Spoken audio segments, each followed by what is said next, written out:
je vous laisse digérer tranquillement le fait que vos ancêtres n'étaient pas gaulois, mais il y a encore plus grave. Il y a encore plus grave, le temps passe vite, oh là là. C'est que tous les pharaons qu'on vous a appris à l'école étaient également noirs, jusqu'à très très tard en fait. Toute la civilisation pharaonique, donc là on est en moins 2570, c'est le roi de la 3e dynastie, donc voilà. On voit ici de profil, donc il y a des caractéristiques morphologiques, bon j'ai pas le temps de rentrer dans les détails, et vous remarquez que son nez est complètement éclaté. Voilà, donc ça c'est son gouverneur, c'est celui qui a battu la fameuse pyramide de Saqqara, moins 2600 avant Jésus-Christ. Donc on voit également qu'il a le nez cassé et une coiffe tout à fait occidentale. Donc ça c'est 2700 également avant Jésus-Christ. Ça c'est le dernier souverain de la 3e dynastie. Donc on voit un profil également typiquement européen que vous pouvez voir évidemment. C'est assez flagrant avec une coiffe tout à fait alsacienne, donc typique justement du sud de l'Égypte. Donc voilà, vous remarquez qu'il a également le nez cassé. Hein. Voilà, ça enfin c'est un petit peu plus tard. Donc c'est Ramsès III, c'est le plus connu, qu'on vous présente souvent à l'école, mais on vous présente pas cette version-là à l'école. Hein. On vous le montre sur un hiéroglyphe. Donc également un profil tout à fait négroïde, comme on dit, et à qui on a également cassé le nez. Par contre, ce qui est marrant, c'est que j'ai mis la source de Wikipédia, parce que Wikipédia, malgré qu'ils utilisent un langage, comme vous pouvez le voir, extrêmement évolué, hein, l'analyse génétique montre que Ramsès III et l'homme E, probablement père et fils, et qu'ils appartiennent tous deux à l'aplogroupe du chromosome YE1B1A13, et que l'on trouve principalement en Afrique subsaharienne. Voilà. Vous avez bien mélangé le tout. Mais bon, il est d'Afrique noire. Hein, mais il ne faut pas le dire comme ça. Donc voilà. Donc là, on est quand même en 1186 avant Jésus-Christ. Donc là, c'est les Égyptiens tels qu'ils se représentent. C'est également dans la tombe de Ramsès III que vous pouvez visiter en allant dans la vallée des rois. Donc 1200 avant Jésus-Christ montre que les Égyptiens... voilà, ça c'est l'Égyptien, ça veut dire Égyptien, et qui se représente comme ça ici. Hop. Voilà, l'Égyptien vu par lui-même, donc voilà, ça c'est 1200 avant Jésus-Christ. Donc imaginez un petit peu. Donc voilà. Et certains scientifiques, déjà un peu plus tôt, et c'est les découvertes qu'a fait Cheikh Anta Diop, c'est-à-dire que lui il a même découvert que bien avant les découvertes qu'on a fait par la science, des explorateurs au moment des invasions de Napoléon ou des Anglais ou des Allemands qui étaient allés en Égypte, avaient découvert que les pharaons étaient noirs, mais que personne ne voulait en parler. Donc lui, c'est Lepsius, c'est le fondateur de l'égyptologie en Allemagne, et il dit, voilà, tout simplement, bon, c'est une citation de son livre, que vous pouvez trouver sur Internet, là où on s'attendait à voir un Égyptien, bizarre, on trouve un nègre authentique, tout à fait original. Donc ça, bon, j'ai pas le temps, c'est une icône byzantine du XIe siècle qui montre le roi Salomon allant visiter le pharaon noir, qui est très caractéristique. Et dans le Cantique des Cantiques, pour ceux qui connaissent la Bible, vous connaissez ce passage, je suis noir et pourtant belle, fille de Jérusalem, comme les temples de Kédar, les pavillons de Salomon. Voilà, pour ceux qui... Voilà. Donc voilà, encore une fois, là, il y en a plein, en fait. Hein. Bon, non seulement... l'homme avant d'être blanc était noir, non seulement les pharaons également étaient noirs, et on bâtit également, était le berceau des sciences et des arts. Et ça, c'est la vraie négation, je pense, la plus consciente, qui a été faite jusqu'à présent et qui perdure dans nos écoles aujourd'hui, même jusqu'en Europe. Donc, puisque vous avez là également dans une des tombes, 2000 ans avant la balance d'Archimède, le système de balance avec des curseurs, afin de déplacer le centre d'inertie.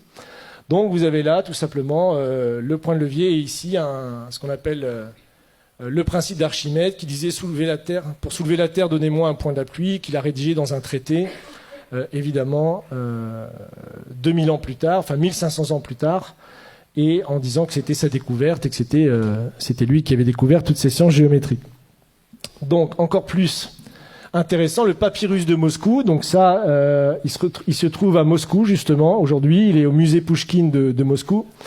Et en fait, c'est les papyrus qui prouvent toutes les découvertes géométriques qui ont été faites par l'Égypte noire pharaonique, justement entre moins 1500 et moins 3000 avant Jésus-Christ.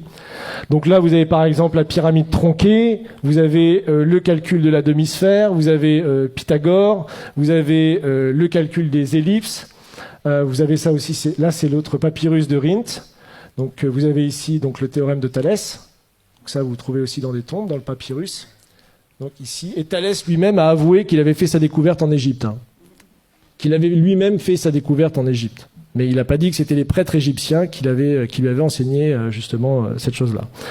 Donc ils se sont tout accaparés. Donc là, ils ont même été jusqu'à calculer des coniques. On retrouve des études de coniques, bon ça c'est pour les matheux, qui sont soi-disant attribuées beaucoup plus tard, plus de 3000 ans plus tard. Le calcul de l'ellipse, de la demi-sphère, toutes ces choses-là ont été découvertes déjà avant moins 2000 par les Égyptiens à l'époque. Donc, encore plus fou, c'est que les pyramides ont été faites, elles, encore plus tôt. Donc c'est 2600 pour la pyramide, je crois que j'ai les dates ici. J'ai encore un peu de temps ? Oui. Donc ça c'est la pyramide de Khéops qui a été faite en 2500 avant Jésus-Christ. Donc il nécessite des niveaux de science extrêmement aboutis puisque la base de la pyramide est horizontale à 20 mm près. Vous imaginez déjà les calculs qu'il fallait faire.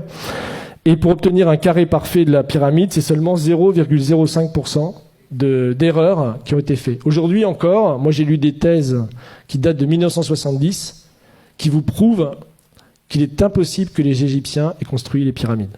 Il y a des thèses qui sont écrites là-dessus jusque dans les années 70. J'ai même une citation là, qui est sur un site de vulgarisation scientifique. Ils ont des dizaines de milliers d'abonnés. C'est vraiment une chaîne YouTube et tout ça qui est très bien.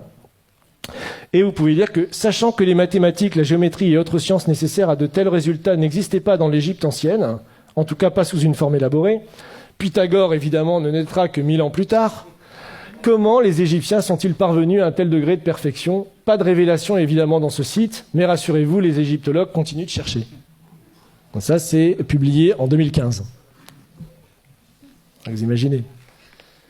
Donc ça, c'est pour vous montrer les dates justement des grands découvreurs qu'on apprend à l'école. Donc le théorème de Pythagore, Thalès, le théorème de Thalès, évidemment, puis d'autres scientifiques qui ont travaillé sur les coniques ou Archimède. Donc voilà. Enfin, pour finir, ça c'est une image peinte du Sphinx à l'époque de Napoléon par quelqu'un qui s'appelle Vivant Denon, et donc qui est assez caractéristique, comme vous pouvez le voir, de la race négroïde des Égyptiens. Donc ça, c'était publié à l'époque, et lui-même disait, je vous cite, « Je n'eus que le temps d'observer le Sphinx, qui mérite d'être dessiné avec le soin le plus scrupuleux, et qui ne l'a jamais été de cette manière. Quoique ses proportions soient colossales, les contours qui en sont conservés sont aussi souples que purs. L'expression de la tête est douce, gracieuse et tranquille. Le caractère en est africain, mais la bouche dont les lèvres sont épaisses a une mollesse dans le mouvement et une finesse d'exécution vraiment admirable. C'est de la chair et de la vie. Quant au caractère de leur figure humaine, n'empruntant rien des autres nations, ils ont copié leur propre nature, qui était plus gracieuse que belle. En tout, le caractère africain, dont le nègre à la charge est peut-être le principe. » Donc ça, le Sphinx, je vous rappelle, c'est en même temps que les pyramides, c'est 2600 avant Jésus-Christ.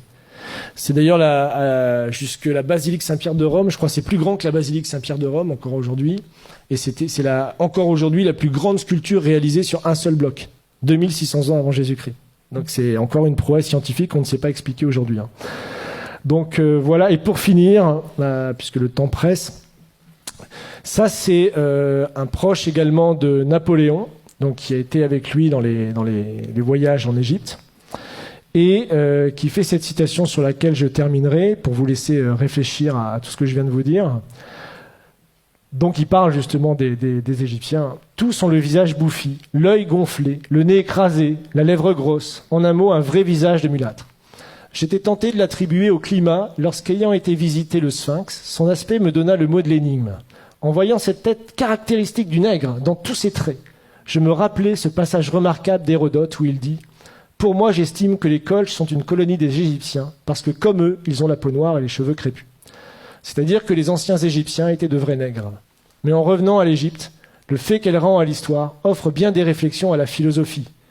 Quel sujet de méditation de voir la barbarie et l'ignorance actuelle des Coptes, issus de l'alliance du génie profond des Égyptiens et de l'esprit brillant des Grecs, de penser que cette race noire, aujourd'hui notre esclave, est l'objet de nos mépris, et celle-là même à qui nous devons nos arts, nos sciences et jusqu'à l'usage de la parole.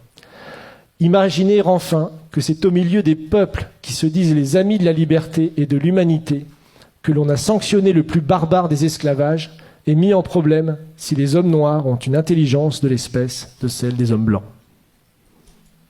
Donc ça, c'est tout le débat de l'époque pour savoir si puisque c'est la période de l'esclavage, on réhabilite l'esclavage, qui sera réaboli que plus tard en 1848. Donc on voit que le débat a été posé, et la vraie découverte de Cheikh Anta Diop, c'est de montrer même que ces découvertes à lui étaient déjà connues à une époque, mais qu'elles ont été passées pendant plus de 200 ans, jusqu'à la période de Cheikh Anta Diop, sous silence. Personne ne connaissait ces citations. Donc voilà.